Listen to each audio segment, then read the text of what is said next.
ನಾನು ಈಗಷ್ಟೇ ಹೇಳಿದೆ ಶುಕ್ರನ ಪರಿವರ್ತನೆ ಸ್ವಕ್ಷೇತ್ರದಲ್ಲಿ ಸಂಚರಿಸ್ತಾನೆ ಅಂತ. ಹೀಗಾಗಿ ಈ ಫಲ ಯಾವ್ಯಾವ ರಾಶಿಗಳಿಗೆ ನೋಡ್ತಾ ಹೋಗೋಣ. ಮೊದಲಿಗೆ ನಾವು ಮೇಷರಾಶಿ ಗಮನಿಸೋಣ. ಮೇಷರಾಶಿಯವರಿಗೆ ವಾರದ ಆದಿಯಲ್ಲಿ ವೃತ್ತಿಯಲ್ಲಿ ಸ್ವಲ್ಪ ನಿಧಾನಗತಿ ಇರ್ತದೆ, ಅದು ಶನೈಶ್ಚರನಿಂದಾಗಿ.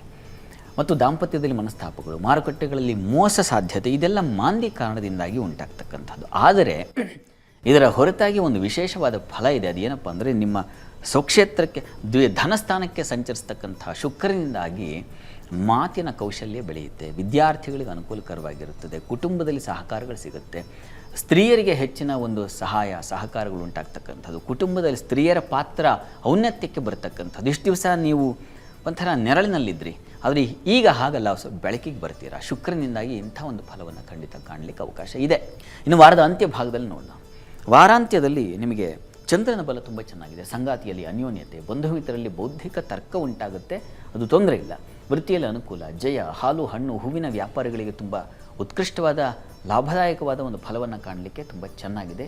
ಇದೆಲ್ಲ ಒಳ್ಳೆಯ ಫಲವೇ ಇದೆ. ಹೀಗಾಗಿ ಮೇಷರಾಶಿಯವರಿಗೆ ವಾರದ ಆದಿಯಲ್ಲಿ ಅಂತ್ಯದಲ್ಲಿ ಅಂದರೆ ಇಡೀ ವಾರ ನಿಮಗೆ ಹೆಚ್ಚಿನ ಪಾಲು ಚೆನ್ನಾಗೇ ಇದೆ.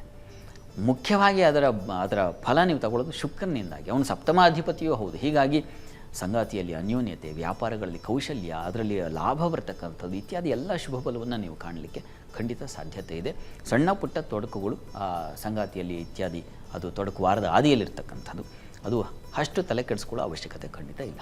ಇದಕ್ಕೆ ಪರಿಹಾರ ಏನಪ್ಪ ಅಂತಂದರೆ ಇಡೀ ವಾರದಲ್ಲಿ ವಿಷ್ಣು ಸಹಸ್ರನಾಮ ಪಾರಾಯಣ ಮಾಡಿದ್ರೆ ಸಾಕಾಗುತ್ತೆ, ಆ ತೊಡಕು ನಿವಾರಣೆಯಾಗುತ್ತೆ.